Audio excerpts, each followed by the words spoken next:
To millions of viewers, Laura Ingraham looks untouchable, calm under pressure, sharp with her words, and never afraid of backlash. But what most people see on TV is only a fraction of the story. Away from the cameras, her life has been shaped by moments that nearly derailed everything. Sudden health scares, family betrayals that played out in public, and controversies that threatened her career at its peak. Some of the harshest criticism didn't come from rivals or political opponents, but from someone who knew her long before the spotlight ever did. And while she often speaks about tradition, family, and resilience, her own personal choices tell a far more complicated story. So how did one of Fox News' most powerful voices end up at the center of so much turmoil? And what really happened when the cameras were off? Long before the public backlash and family drama, Laura Ingraham was dealing with something far more personal. At the height of her rising career, during what was supposed to be a routine checkup, doctors found something that instantly changed her reality. It was an early but aggressive form of breast cancer, discovered when she was just 41. The timing couldn't have been worse. Her career was accelerating, her public profile was growing, and suddenly everything was put on pause. Instead of stepping away quietly, Laura made a decision that surprised many. She went straight into treatment, undergoing surgeries followed by weeks of chemotherapy and radiation, determined not to let the diagnosis take control of her identity. Even years later, she rejected the idea of being defined by illness, saying she didn't see herself as a survivor, but as someone who simply kept moving forward. Within months of finishing treatment, she was back on air, even reporting from conflict zones while her hair was still growing back. To viewers, it looked like resilience. But beneath that determination was a much deeper emotional weight, one that had already entered her life years earlier.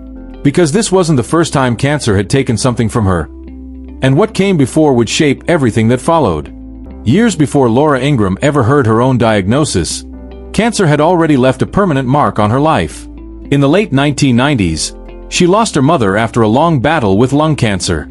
At the time, Laura was still building her career, trying to establish herself while quietly watching the person who shaped her values slip away.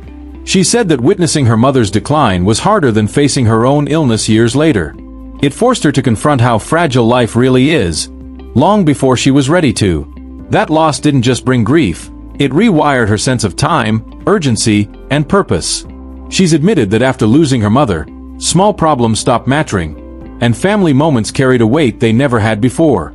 Even today, she often speaks about how lucky people are to still have their mothers, a reflection of a loss that never truly faded. There's also a bittersweet thought she's shared publicly, that her mother passed away before having to watch her daughter face a serious illness herself.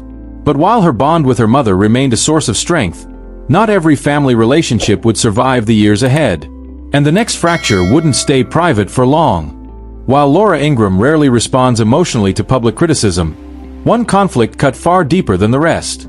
It didn't come from political rivals or online critics, but from inside her own family. Over the years, reports and interviews revealed a very public feud between Laura and her older brother, Curtis Ingraham. According to Curtis, their relationship collapsed over deep ideological differences, with him openly criticizing Laura's commentary and accusing her of promoting division. He's described her in harsh terms during interviews and on social media, claiming her rhetoric caused harm and lacked empathy. Curtis, who is openly gay and works as a teacher, has repeatedly used platforms like Twitter to challenge his sister's statements, even urging advertisers to distance themselves from her show. He said that her views changed as her career advanced, suggesting that earlier expressions of compassion were abandoned in favor of influence and status. Laura, on the other hand, has kept her responses brief and restrained, saying she was saddened by what she described as false and hurtful public remarks. Other family members, she claimed, were equally shocked by his comments. What made the situation more explosive was that this wasn't always their reality. Years earlier, Laura had publicly written about how watching her brother and his partner face a serious illness changed her views and deepened her understanding. But as the feud spilled into public view, reconciliation seemed further away than ever. And this family rupture would soon mirror the backlash building outside her personal life. The family fallout was already unfolding when Laura Ingraham found herself at the center of another storm, this time sparked by her own words on air. During a segment discussing younger Americans, she criticized Gen Z for placing less emphasis on marriage and having children, framing it as a troubling shift in values. The comments immediately ignited backlash. Viewers and commentators were quick to point out what they saw as a glaring contradiction. Laura herself has never been married. She became a mother later in life through adoption, building a family outside the traditional framework she was now questioning.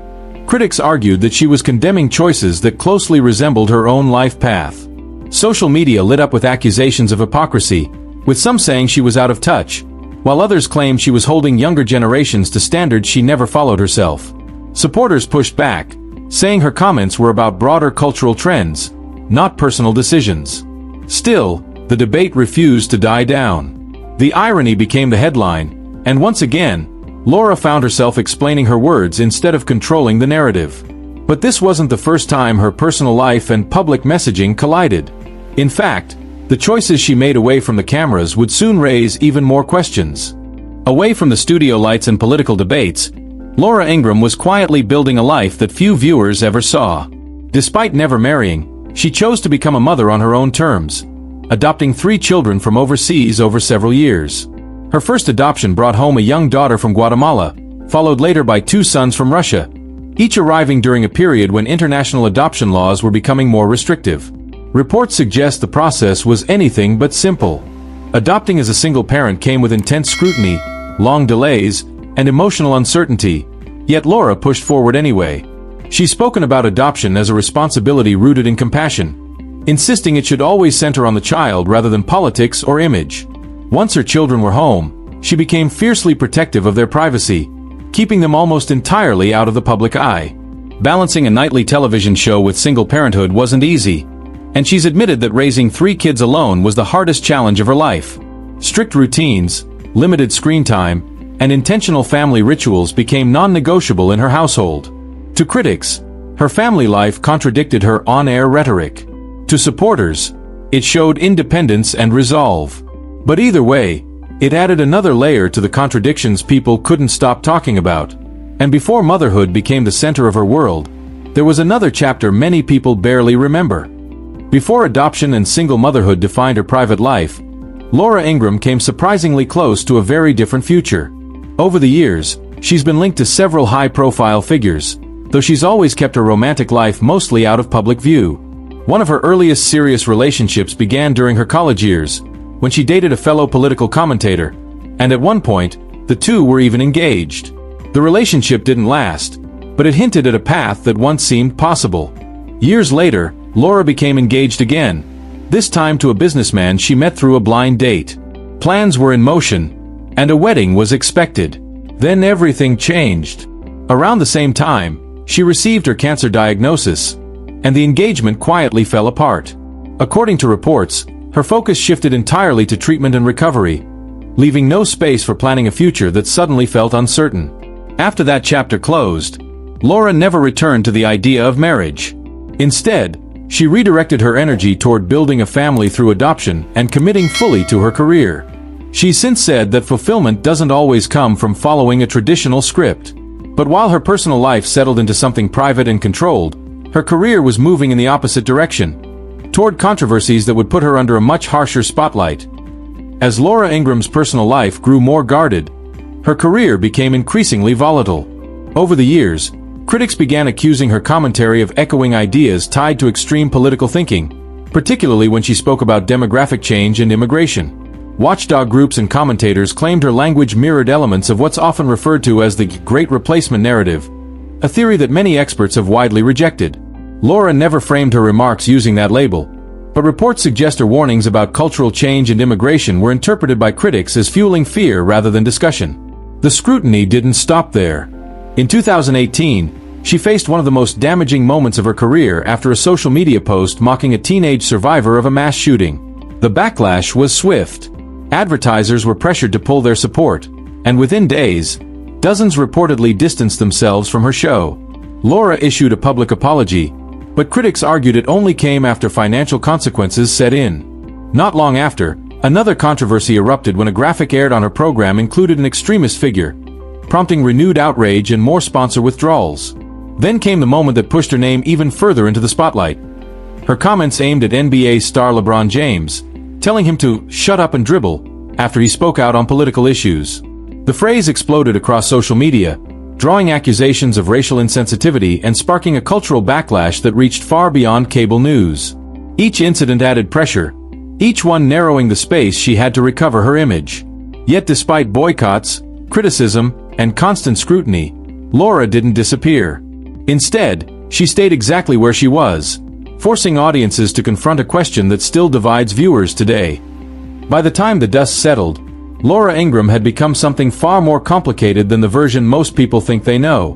Behind the confident delivery and sharp commentary was a woman shaped by loss, illness, fractured family ties, and choices that didn't always align with the image she projected on television. She survived a serious health battle, built a family on her own terms, and endured public attacks that came not just from critics, but from inside her own family. At the same time, her words and opinions continued to spark outrage, admiration, and debate in equal measure. To some, she represents resilience and independence. To others, contradiction and controversy. And maybe that tension is exactly why her story still draws so much attention. Whether seen as misunderstood or unapologetic, Laura's journey raises a bigger question about public figures and private lives. How much of what we see is real, and how much is carefully constructed? In the end, the line between the persona and the person is thinner than it looks. And that's the part most people are still trying to figure out.